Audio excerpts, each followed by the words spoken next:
Okay, just let this load up. The rebels are escaping. The one place that has not been corrupted by capitalism. Spires! Take them out.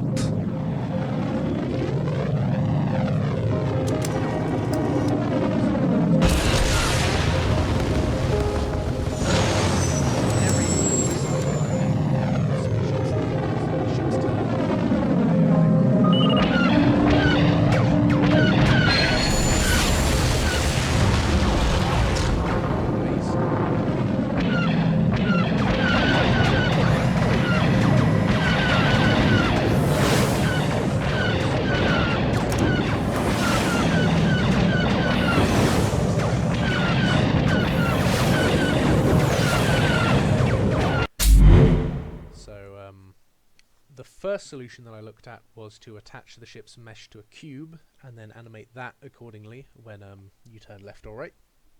That worked okay, but we quickly ran into a problem where the parent is the only thing which will have blocking collision. So not collision as in it'll stop something else, but if the player is moving and it hits something, only the kind of cube's collision will stop it.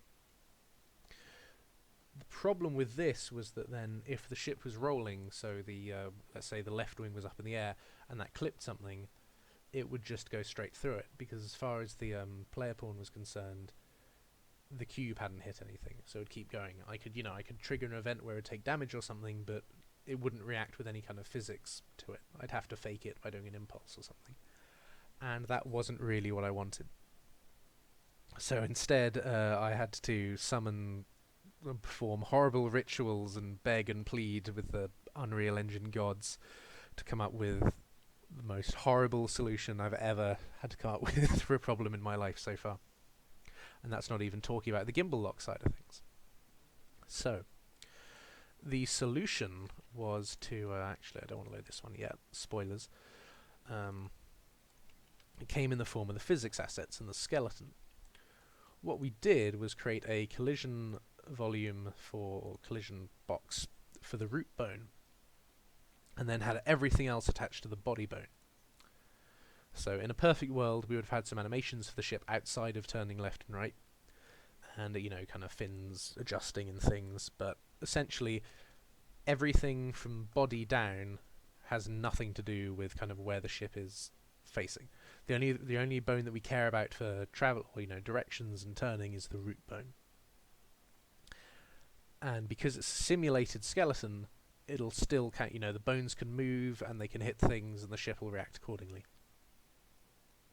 Essentially, what this means is that we can have in our animation the body of the ship rotate, but the z-axis relative to the ship is still the same. It's still pointing upwards. That won't change. So the way we went about doing this was in the base controller. Let me just load that up very quickly. We do some horrible dirty maths to get the player's mouse location on the screen.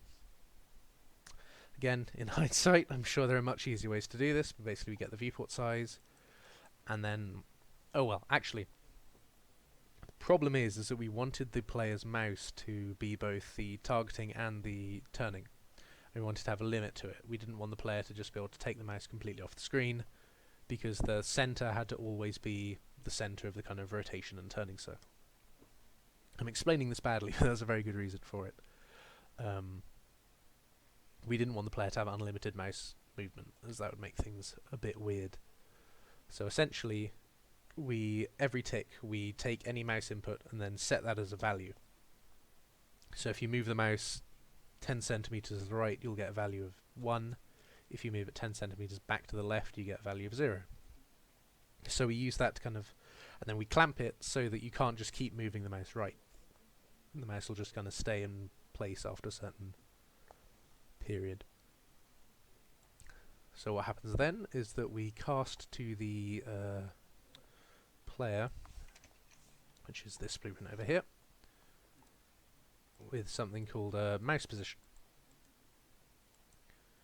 We then clamp this, because we only want we multiply that by a float curve, So we essentially create kind of a pseudo dead zone in the center of the screen. It makes kind of aiming and doing kind of very small adjustments much easier. Then the further you get to the edge, the faster you turn. Which I think, we adjusted this a lot and it felt quite nice. I guess I can open the curve just so you have a look. There we go. Again, quite straightforward. So from there, we then set the yaw and pitch input. We do a absolute.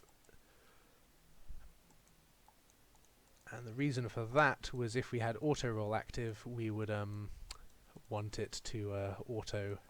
Oh, sorry. We set it absolute. So essentially, if it's within 0.1 of the center of the screen, the ship would auto rotate to be kind of level. We haven't actually used that in the final build, just because we don't have any planets, so there isn't really a kind of level plane that the player needs to worry about. But in games like Rogue Squadron and things, you'd find that was actually very, very useful, since the player would naturally kind of end up being upside down or at kind of weird angles compared to the rest of the level.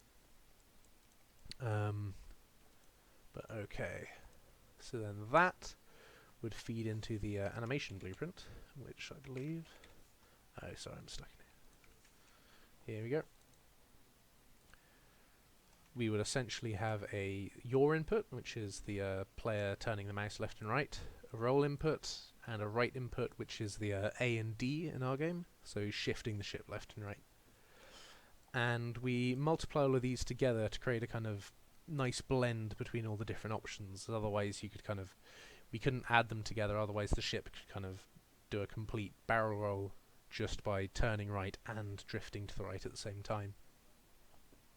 So I think we came up with a nice maximum limit, which I believe is, 140 degrees, which isn't too crazy. Let's see if we can have a look at that now. So yeah, that's just, it's essentially an additive animation onto where the ship is, wherever it's doing. So let's see this. Again, forgive me, it'll take a moment to load. The rebels are escaping to the one place that has not been corrupted by capitals. Spires! Take them out.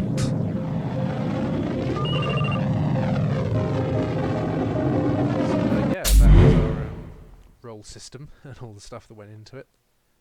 I guess the only thing worse than that is gimbal lock, and that is what I will be talking about next. Thank you.